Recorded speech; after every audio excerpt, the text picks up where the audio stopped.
Boy, oh boy, do I have an interesting story for all of you. This got a lot of press recently. People were talking about this nonstop. So Sarah Huckabee Sanders, the press secretary, tweeted this the other day. Last night, I was told by the owner of Red Hen in Lexington, Virginia, to leave because I work for President Trump, and I politely left. Her actions say far more about her than about me. I always do my best to treat people, including those I disagree with, respectfully, and will continue to do so. You know, it's funny that, like, as she's somewhat doxing this restaurant in the tweet, she's like, I'm trying to be respectful. And then, of course, this restaurant received death threats and things of that nature, and they got Yelp bombed, where everybody was like, boo, worst restaurant ever, boo, boo. So when this story broke, I took a step back and I wanted to look at like all the discourse that unfolded around it, and the general take of people that I follow on Twitter versus what the mainstream media was saying versus whatever consensus might be out there on it. And I have to say, I was looking for an argument that somebody would make that I would be like, that's the one. That's the one that swayed me in one direction or another. Because usually when, we talk about any political issue, I try to evaluate everything and then, come to my own conclusion. But oftentimes you'll have like an aha moment with a certain argument that just jives well with, what your thinking is.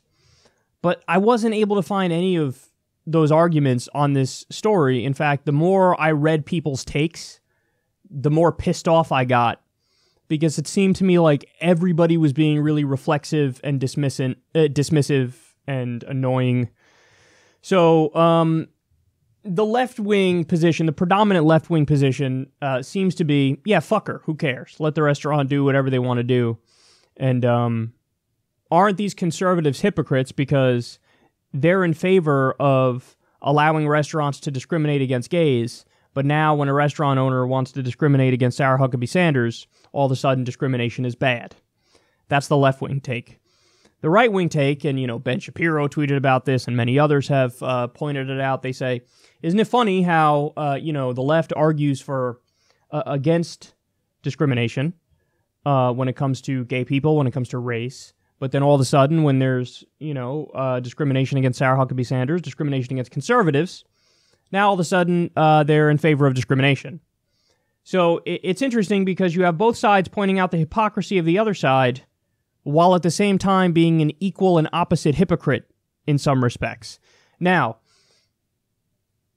here's the thing. Is, discriminating against gays analogous to discriminating against Sarah Huckabee Sanders or conservatives or what have you?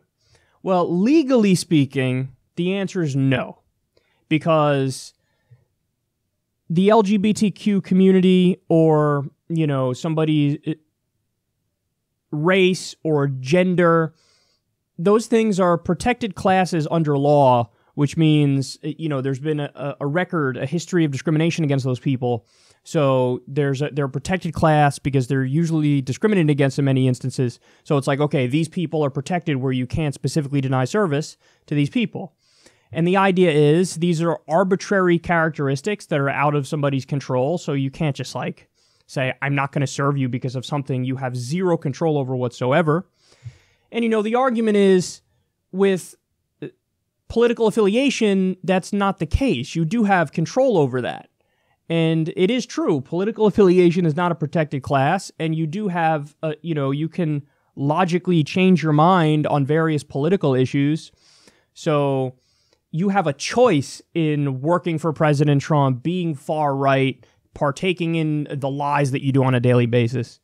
So it's not the same thing. Now, I think that's true, but at the same time, I also think there's a little bit of a slippery slope here because I try to imagine the situation reversed every time I see one of these things. And the first thing that came to my mind was, okay, look, they're discriminating against her because she's in the Trump administration and she's a liar. They're correct that she's a liar. They're correct that the Trump administration is doing hideous things. However, when you really get down to the brass tacks on this, the reality is, yeah, they are kind of saying you're a far-right conservative, you're a prominent conservative, that's why we're discriminating against you. Okay, well, flip that. Let's say there's a DSA meeting in Mississippi, and they go to a restaurant, and they're all wearing their DSA shirts, and the owner's a far-right Republican of the restaurant, and he says, we don't serve your kind here. I don't know if I'm cool with that. Are you guys cool? And again, listen, I have a genuinely mixed take on this, so I'm asking these questions in all sincerity. I'm not, like, trying to do any, like, oh, gotcha.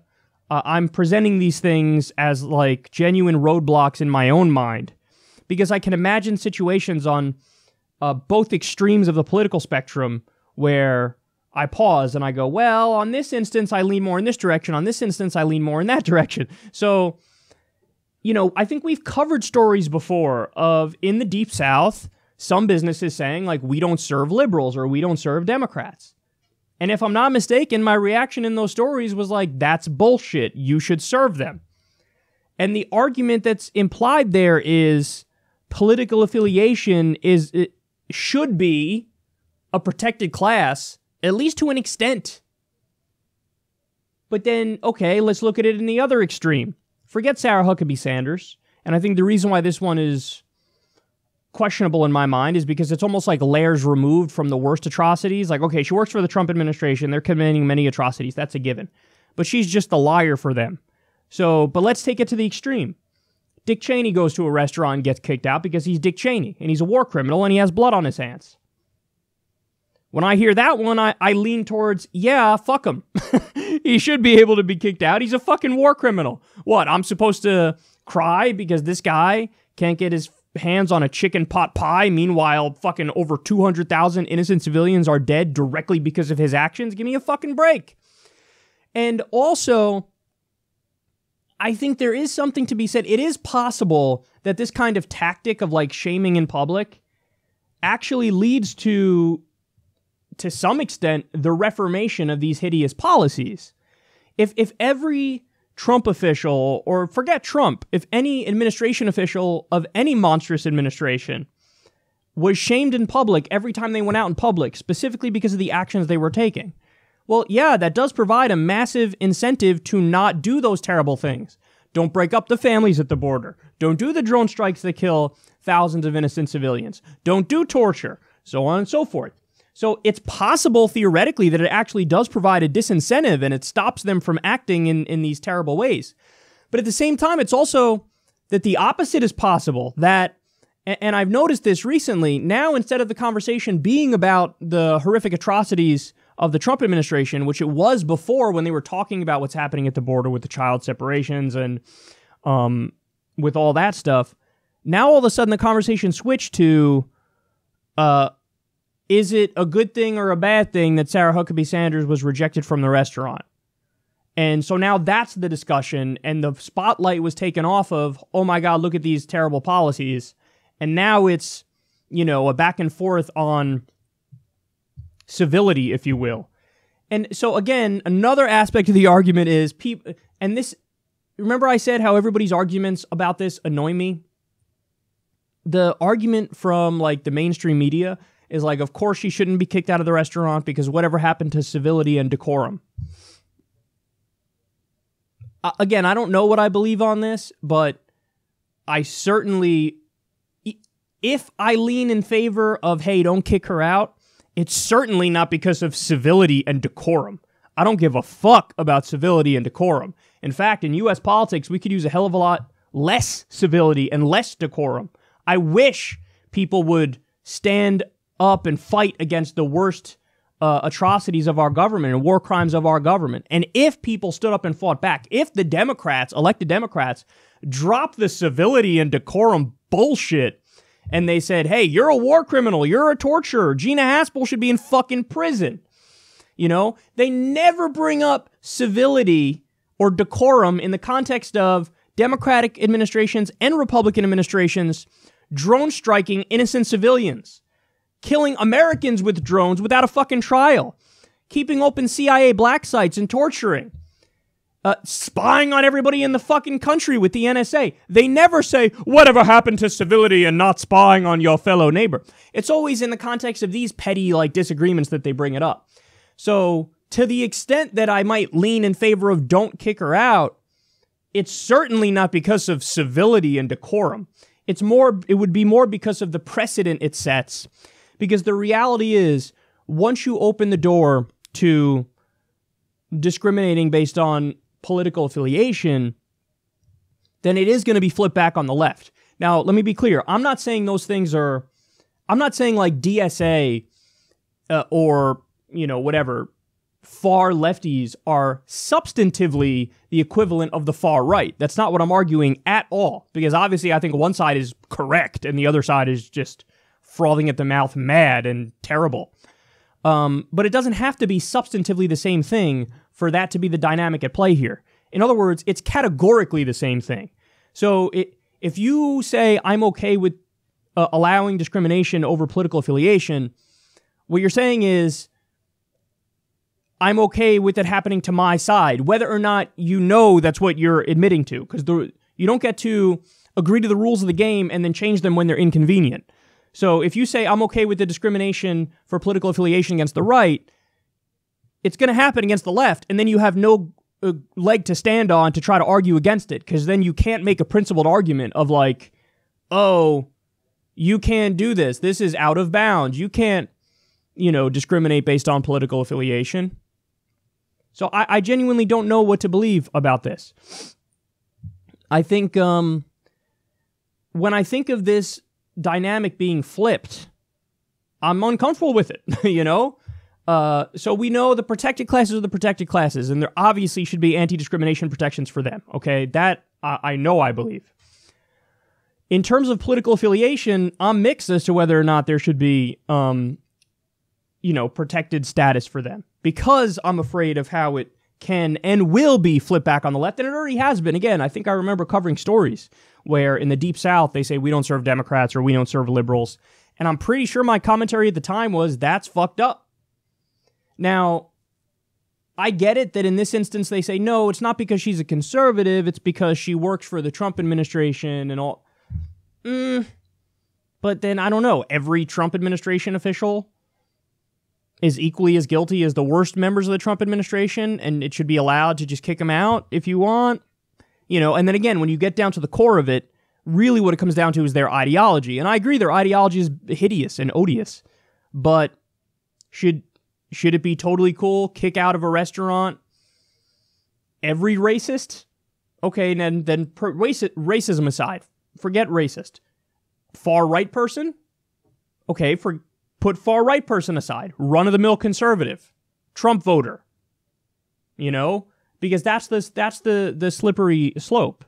And I don't know if I'm cool with it. But again, at the same time, there's a chance it works in that it disincentivizes people in power. Like if Henry Kissinger or Dick Cheney was kicked out of a restaurant,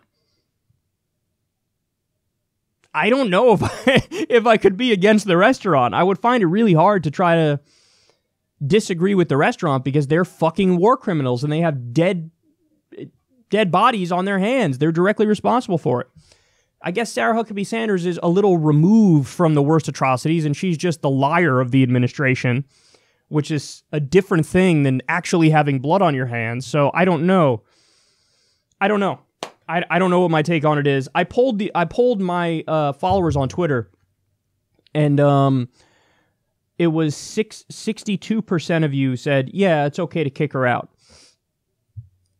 Okay, but then again, what I would say to those people is, well, now it's you're okay with discriminating based on political affiliation, so now it's going to happen to the left, and then I don't know what counter argument you can have when that happens.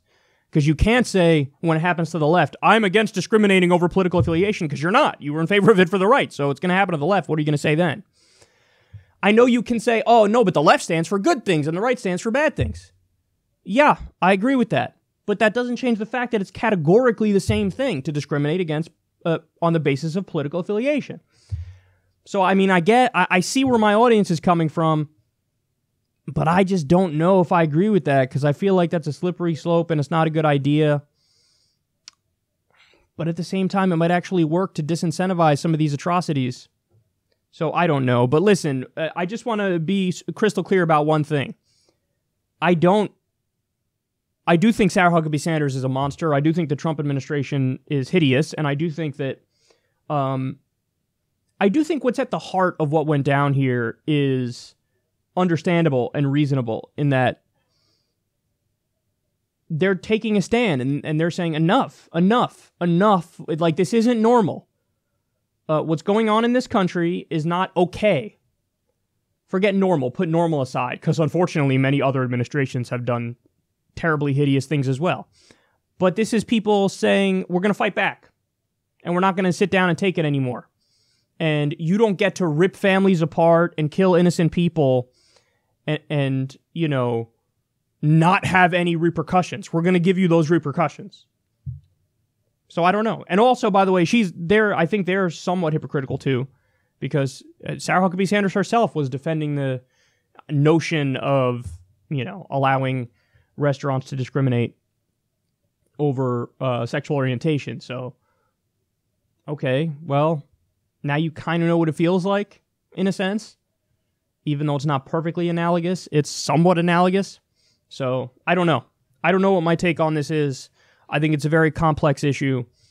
And I'm just really annoyed with all the reactionary, reflexive, flippant, arrogant, dismissive takes on this that I've seen, where people are just like hardcore on one side or the other. And the other thing that's fucking frustrating is virtually all of the commentary I see is like some people trying to point out the perceived hypocrisy of the other side, but then they never tell you what they actually believe.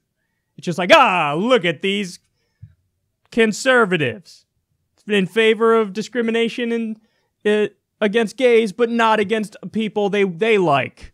Hypocrites. And again, on the other side, same thing. Look at these liberals. Against discrimination, but for it in this instance. And it's like, okay, you guys are making a lot of noises about other side bad. But what do you actually believe? What's your standard on this? What's your thinking on this? There's a lot less of that and a lot more of just like, I don't know, tribalism and team picking and then like rationalizing, working backwards from that notion in your mind that I'm on this team. So I don't know. Now, since I've expressed my mixed feelings, please, everybody, don't hesitate to absolutely smash that dislike button 1,000 times and give me a 50% like and dislike rate.